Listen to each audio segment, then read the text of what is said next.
নমস্কার বন্ধুরা, আমি সুস্মিতা চলে এলাম তোমাদের সামনে আজকে একটা আবার একটু লাঞ্চের ভিডিও নিয়ে। দেখো, আজকে লাঞ্চ আর টিফিন দুটোই ওকে দেবো, কারণ সকালবেলা ও দুপুরে যখন টিফিনটা খায় তারপরে না, যেহেতু রুটি দিতাম তারপর ভাত দিলেও রাত্রে সন্ধ্যে 7টা সাড়ে 7টার সময় খিদে পেয়ে যায়। তাই আজকে ওকে একটা দুদিন ধরেই ওকে দিচ্ছি। যেমন কালকে দিয়েছিলাম ডিম সিদ্ধ, তার আগের দিনকে দিয়েছিলাম চাউমিন, আজকে দেবো স্যান্ডউইচ। তো তোমাদের সাথে পুরোটাই শেয়ার করবো। তা আজকে লাঞ্চের মেনুটাকে কী কী করেছি সেটাই তোমাদের সাথে একটু শেয়ার করে নিচ্ছি। আর তোমাদের আমার লাঞ্চের ভিডিও দেখতে কাদের কাদের ভালো লাগে অবশ্যই, তা লাঞ্চের ভিডিও দেখতে কাদের ভালো লাগে অবশ্যই কমেন্ট করে তোমরা জানিও। দেখো, এখানে ভাতটা কিন্তু আমি গুছিয়েই নিয়েছি। এইবার আমি সাথে কী কী দিচ্ছি সেটাই তোমাদের সাথে শেয়ার করছি, তাই স্কিপ না করে পুরোটা দেখো। এই দেখো, আর সাথে দেবো এখানে করেছিলাম ডাল, আম ডাল। আর এই দেখো করেছিলাম কী বলতো, এই দেখো কচু বাটা, কচুটাকে বাটা না, সরি ভুল বললাম, এটা হচ্ছে ওল। ওলটাকে আলাদা করে সিদ্ধ করেছিলাম, ভাতে দিইনি, ভাতে দিলে হয়তো ভাতে বলে, কিন্তু আমি তো এটা ভাতে দিইনি। তা এটা হচ্ছে ওল সিদ্ধ, আমি আলাদা করে সিদ্ধ করে নিয়েছিলাম। নেওয়ার পর তারপর সেটাকে হচ্ছে আমি এখানে লঙ্কা, হলুদ, লবণ সমস্ত কিছুতে ভালো করে এখানে মেখে নিয়েছি। তা সেটাও আমি এখানে একে একে দিয়ে দেবো। আর ডাল সাথে আরও কিছু করেছি, দেখো এখানে অল্প করে একটু কুমড়ো ভাজা দিয়েছি আর দুটো পটল ভাজা। ও পটল ভাজাটা খুব একটা পছন্দ করে না, যার জন্য পটল ভাজাটা দুটোই দিয়েছিলাম। কেন, ডালটা দিয়ে তো খাবে, সেই জন্য কী দিয়ে খাবে, তাই দুটোই দিয়েছিলাম, পটল ভাজা আর একটু কুমড়ো ভাজা দিয়েছিলাম। আর সাথে দিয়ে দিয়েছিলাম এই আলু ভাজা। আলু ভাজাগুলো চাক করেছি আমার ছেলের জন্যে।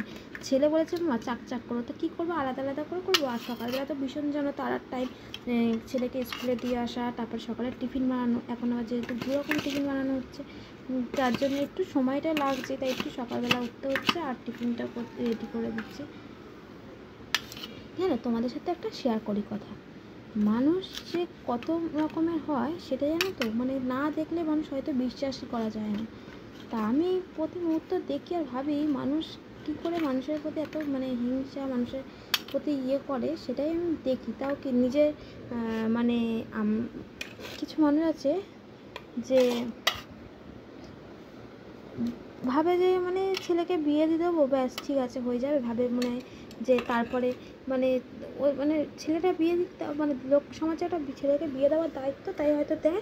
তারপরে হচ্ছে কি মানে বউ এবার চলে যাক, যাই হোক, মানে কিছু মানুষ এটাই চায়। মানে কিছু মানুষ মানে কেউ আছে এটা, ঠিক আছে। তো এইটা বোঝে না যে তাদের বিয়ে দেওয়াটা মানে কি, সে হচ্ছে সে তার মানে ছেলেকে বিয়ে দিয়ে বউ মানে বিয়েটা দিয়ে, কিন্তু বউটাকেও পছন্দ করে না, তার নাতি পছন্দ করে না।